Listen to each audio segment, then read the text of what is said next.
Benjamin Franklin is often given credit for the saying, "In life there are only two things of which we may be certain, death and taxes." And today we're going to talk about one of those, not taxes, but death, because it's the theme of our readings today. And we all know that death is inevitable for every one of us. We don't stay here permanently. We live for a while and we die. And so while we know it, nevertheless, when it happens, when a loved one dies, we're still, of course, very sad. And that's certainly understandable. We would hardly expect it to be otherwise. But if somebody dies of a ripe old age and maybe having been sick for a long time, and it's really hurt us to see them in so much pain, when the person finally passes away, we often can say, well, he or she lived a good long life and their pain is over now, and so they're at peace. And we take comfort in that.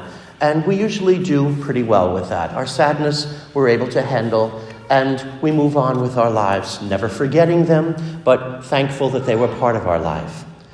But when somebody dies suddenly, or a child dies, as we see in the gospel reading today, that's a very different story, because we're not prepared for it and we don't expect it. We expect people to be able to live out the fullness of their years. And when that happens, right away the temptation that many of us probably have is to turn to God and say, Lord, why did you let this happen? Why didn't you stop this child from dying or that accident from taking place? And it's very legitimate. I think we even see that in so many other different situations. I'm sure we ask that question. The only thing is, what that doesn't do, is give us any healing, give us any way to deal with it.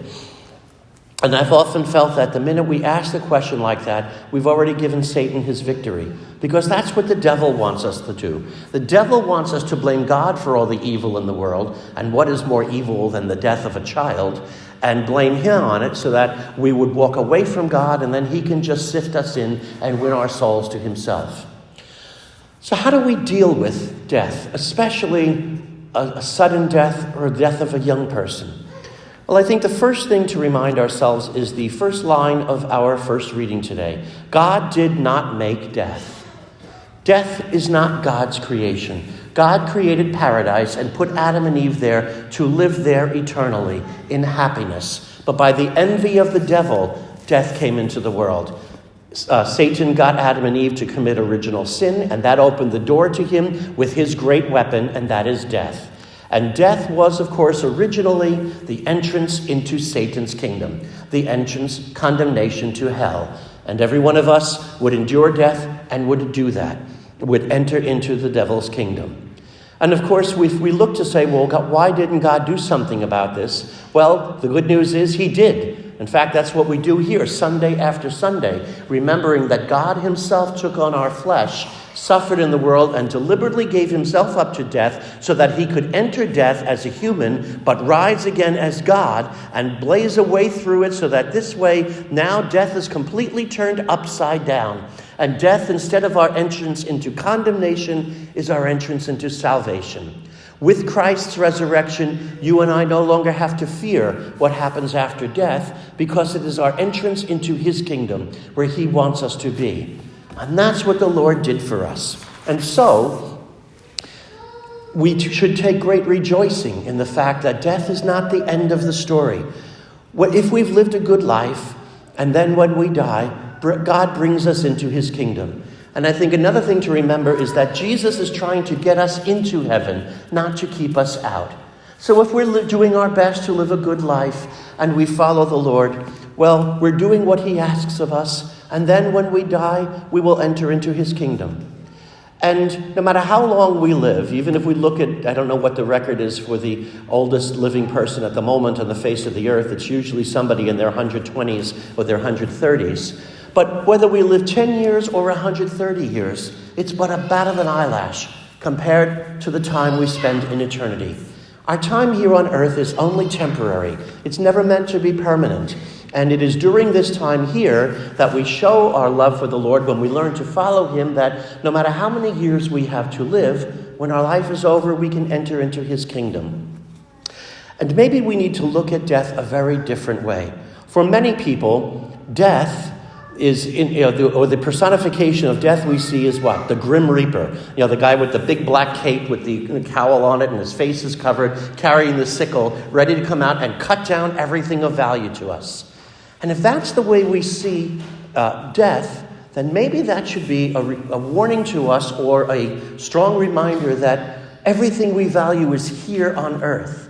And if everything we value is here on earth, then death will only seem to us to be the end of everything important. But I like a different vision of heaven that we see, and that was from the TV show Touched by an Angel, the image of Andrew, the angel of death, who was the kindly, gentle man welcoming people into the glory of God's kingdom. And that reminds us that our time here on earth is only temporary. Our time with the Lord in his kingdom is permanent.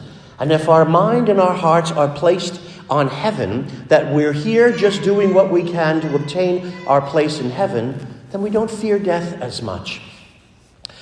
And I like to think of it this way. Well, first of all, a priest that I knew who was ordained just 2 years after I was, I believe, shortly into his priesthood. He was ordained just a couple of years, and he was diagnosed with cancer, and it was very aggressive, and it had taken over his whole body, and he wasn't going to survive it, and he knew that. And of course, his parish was devastated at the thought of this young priest dying so suddenly. But he comforted them by saying this. He said to them, we're all on a journey to heaven. He says, why should we be upset when the train is leaving early? And how very different that is to view heaven that way. Or another one maybe you and I could imagine, especially with summer vacation season coming up. We're on an airplane trip. We're going somewhere. And let's say we're going on a really long journey. We're going to fly to Australia. That's normally a 24-hour plane ride.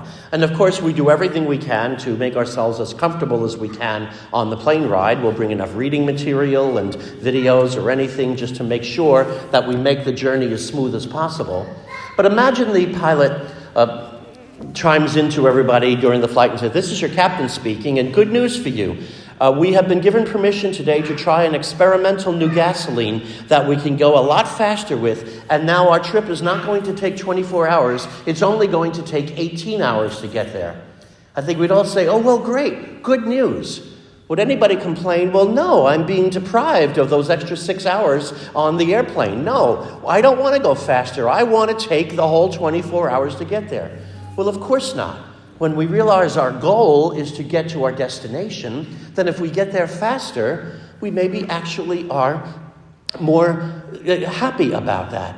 Well, same thing with us with going to heaven. If the Lord should choose to call us home earlier than we imagine, well, then maybe we could rejoice and say, you know what? God is letting me come to heaven earlier.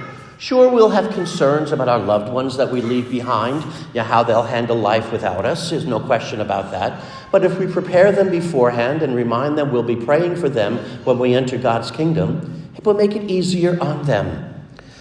And so, my brothers and sisters, the Lord is reminding us today that he has conquered death. It is now no longer anything for us to fear, but when we die, it is our ticket into heaven, our entrance to salvation. And what do we say about people who die young? Sometimes people might say, well, that person, there were so many beautiful things in life that person missed out on. He missed being there to walk his daughter down the aisle, or all the different things we'll imagine. Well, in the glory of heaven, I think all of the things that we worry about here on earth, once we get into heaven, even the most joyful things, they're insignificant compared to the glory of what we experience in heaven. And I don't think any soul in heaven could possibly be sitting in the loving embrace of the Lord in the absolute perfection of heaven and saying, oh, but I wasn't there for New Year's Day on such and such a day to be with my family like I always was, or I'll miss Christmas with them. So it's not to sound flippant that we don't take death seriously, and certainly for us, when a loved one dies, it is something that causes us a lot of grief. There's no question about that. In fact, often, when we're worrying about so many different things in life, this is going on and this is troubling us, and then we hear the news that somebody we love has passed away, and all of a sudden those other things seem immaterial.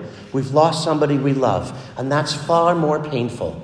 And we certainly would not have loved the person if we did not feel sorrow or pain at losing them. So of course, that is definitely to be understood. Even Jesus wept before he raised Lazarus from the dead.